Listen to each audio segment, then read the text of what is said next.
Bonjour à tous et bienvenue en ce troisième dimanche de Carême. Le Carême, c'est l'occasion de prendre du recul et du temps pour soi. Chaque dimanche jusqu'à Pâques, nous le faisons avec un écrivain. Je voudrais vous présenter celui qui va prononcer l'homélie, René Luc. Le père René Luc qui prêche souvent pendant les messes télévisées. Vous êtes nombreux à l'apprécier. En tout cas, il ne laisse jamais indifférent. Il a fondé Cap Missio, une école d'évangélisation à Montpellier, où cet homme d'action aime aussi pratiquer le kitesurf, sport de glisse à la mode. Une manière de rejoindre ceux qui sont parfois très éloignés de l'église. Tout de suite, nous rejoignons les paroissiens de l'église Notre-Dame. Je vous laisse en compagnie de Marie-Laurence de Framont. Très belle célébration à tous.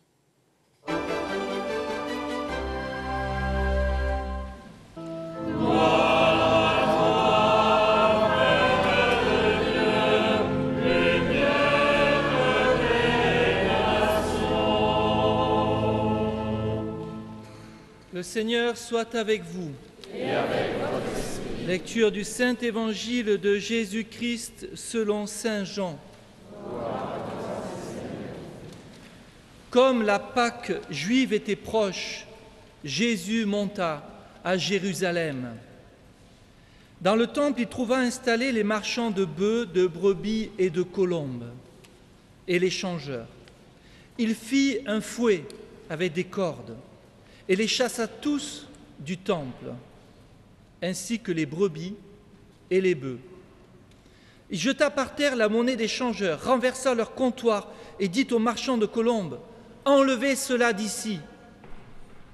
Cessez de faire de la maison de mon Père une maison de commerce. » Ses disciples se rappelèrent qu'il est écrit, « L'amour de ta maison fera mon tourment. » Des Juifs l'interpellèrent. « Quel signe peux-tu nous donner pour agir ainsi ?» Jésus leur répondit, « Détruisez ce temple, et moi, en 3 jours, je le relèverai. » Les Juifs lui répliquèrent, « Il a fallu 46 ans pour bâtir ce sanctuaire, et toi, en 3 jours, tu le relèverais ?» Mais lui parlait du sanctuaire de son corps. Aussi, quand il se réveilla d'entre les morts, ses disciples se rappelèrent qu'il avait dit cela. Ils crurent à l'Écriture et à la parole que Jésus avait dite. Pendant qu'il était à Jérusalem pour la fête de la Pâque, beaucoup crurent en son nom, à la vue des signes qu'il accomplissait. Jésus, lui, ne se fiait pas à eux, parce qu'il les connaissait tous et n'avait besoin d'aucun témoignage sur l'homme. Lui-même, en effet, connaissait ce qu'il y a dans l'homme. Acclamons la parole de Dieu. Louange à toi, Seigneur Jésus.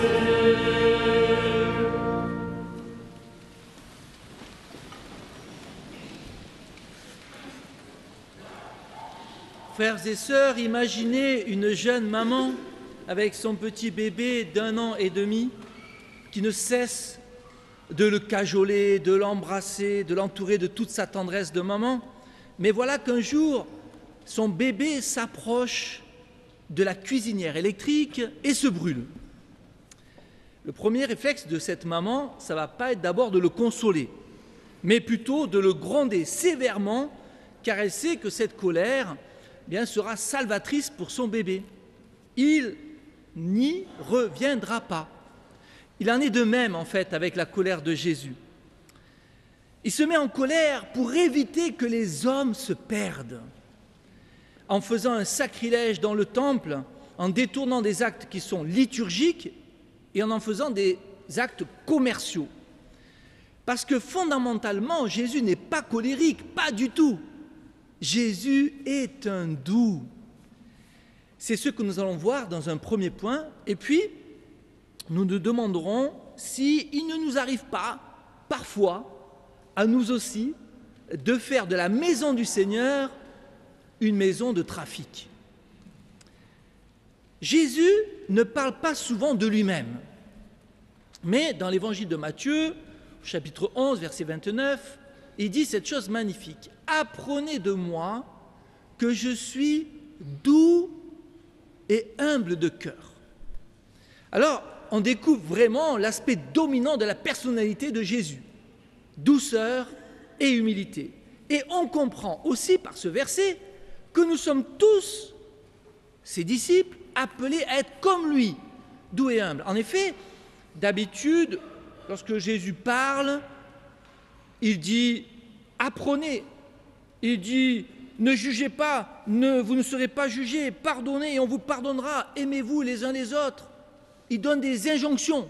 Là, il dit « mettez-vous à mon école, imitez-moi, car je suis doux et humble de cœur. » Oui, vraiment, nous sommes tous appelés à être doux, comme ces petites brebis qui étaient dans le temple d'ailleurs. Ça me fait penser à l'histoire d'un rabbin.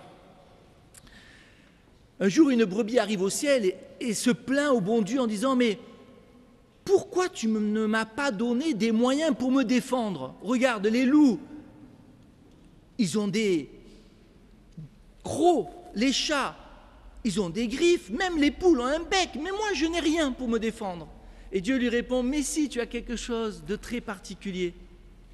Je t'ai donné la laine. Ta laine est si précieuse que les hommes vont tout faire pour te protéger. » Cette histoire est très parlante, frères et sœurs, parce que ce n'est pas toujours facile d'être doux comme des agneaux lorsque nous sommes entourés de loups, n'est-ce pas? Mais si nous produisons de bons fruits précieux par notre vie, nous serons protégés par notre entourage et par Dieu lui-même. Venons-en à notre second point, le respect dû au sanctuaire. Jésus est l'agneau de Dieu offert en sacrifice. Depuis, l'homme n'a plus besoin d'offrir d'animaux. Plus d'animaux, plus de vendeurs, plus de commerce. Pourtant, nous risquons aujourd'hui encore de faire de la maison du Seigneur une maison de trafic. Ce n'est plus tant un trafic commercial que ce que je pourrais appeler un trafic urbain. Je m'explique. Lorsque, par exemple, j'arrive en retard à la messe, à la dernière minute, en courant, que je n'ai pas pris le temps de me poser, eh bien, je fais de la maison du Seigneur une maison de trafic. Lorsque je n'éteins pas mon portable et que je le regarde en pleine messe, si, ça arrive. Encore pire, qu'il sonne et que je me précipite dehors pour répondre, je fais de la maison du Seigneur une maison de trafic. Lorsque je râle, parce que la messe dure un peu plus longtemps que d'ordinaire et que cela prend sur mon temps personnel, je fais du temps pour le Seigneur un temps de trafic.